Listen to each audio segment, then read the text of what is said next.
Hey, I'm Randy. Welcome back to Transforming the Body. This is a leg day workout. Like most leg days, it has some good lifts, some equipment drama, and just enough suffering to make you feel proud afterwards.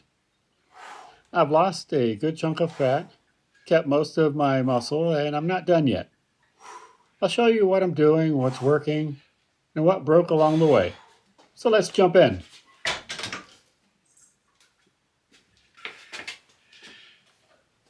All right, exercise one is the landmine squats or leverage squats. I started with a few light warm-up sets, then went into my working sets. One set with 186 pounds for 12 reps, then 3 sets at 210 pounds. I like this version of squats because it lets me stay upright and doesn't wreck my lower back like traditional barbell back squats sometimes do. The downside? My landmine wasn't built for this much weight. Mid-set, the thing slipped out of its anchor like it was trying to escape. Nothing says wake-up call like nearly getting flattened by your own gym gear. I rigged it with dumbbells and straps to keep it from popping out again. It looked like I was trying to keep a wild animal from escaping the zoo. It mostly worked. I finished the sets, ordered a sturdier landmine that actually attaches to the rack, and made a mental note to never touch anything that isn't bolted down. If you've ever had a home gym accident, equipment fail, unexpected injury, or anything, drop it in the comments. I want to see who wins the most ridiculous setup that still gets the job done award.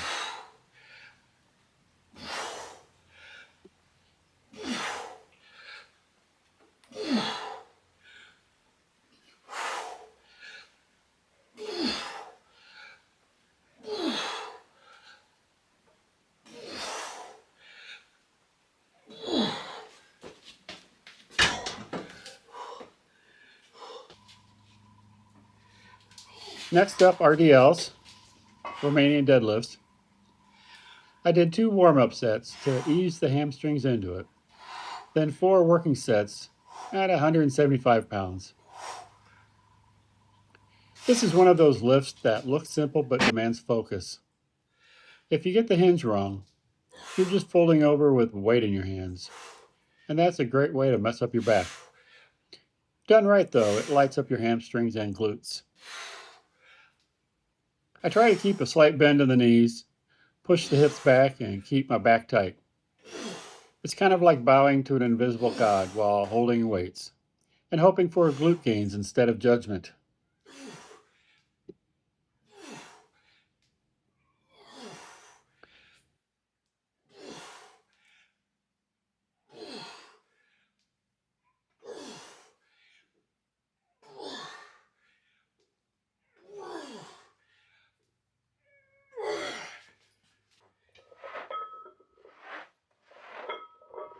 Exercise 3 is seated leg curl.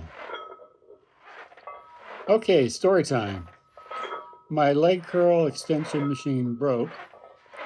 I hadn't had it that long, and naturally, it broke right when I was in a good routine with it. I contacted the company, sent them some pictures, and they sent replacement parts pretty quickly. What they didn't send? Instructions. Just a box of metal bits, some vague hope, and a chance to show off my problem-solving skills. After a little trial and error, and a few words I won't say on YouTube, I got it fixed. Now it's running again, and I'm using 65 pounds on this. It feels solid, but I'm still watching it like it might betray me again.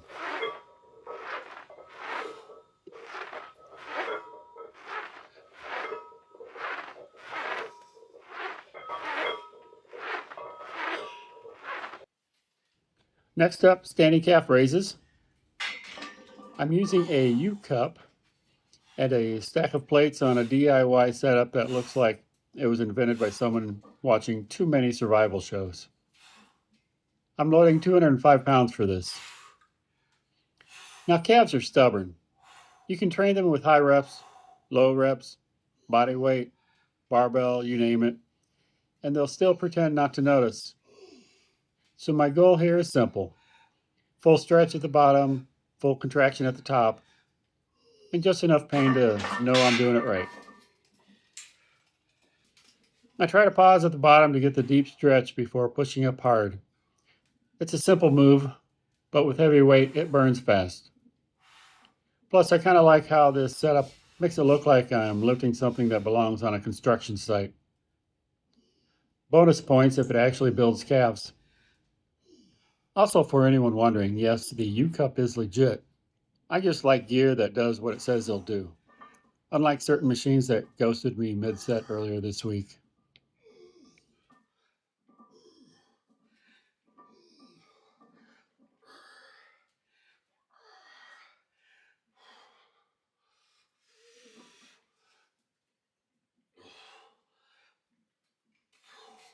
To finish off the workout, I hit a superset, leg raises on my dip bars, followed by Russian twists with the plate. The key with leg raises is thinking about crunching, not just lifting your legs. It's easy to let your hip flexors do all the work. But if you mentally cue your abs, you'll actually get something out of it. Mind muscle connection isn't magic, but it works.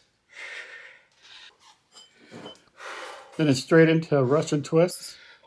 These are humbling. I'm not great at them. I look like I'm trying to put out a fire with my core. But I'm keeping them in the rotation because I know they'll get better. Probably. Maybe.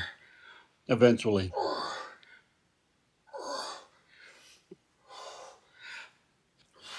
Total time for this workout, about an hour and 15 minutes. If the landmine hadn't tried to kill me, I probably would have finished in an hour. Not everything in this session was pretty, but that's kind of the point. Transformation is rarely clean. It's messy, sometimes clunky, but if you keep showing up, it works.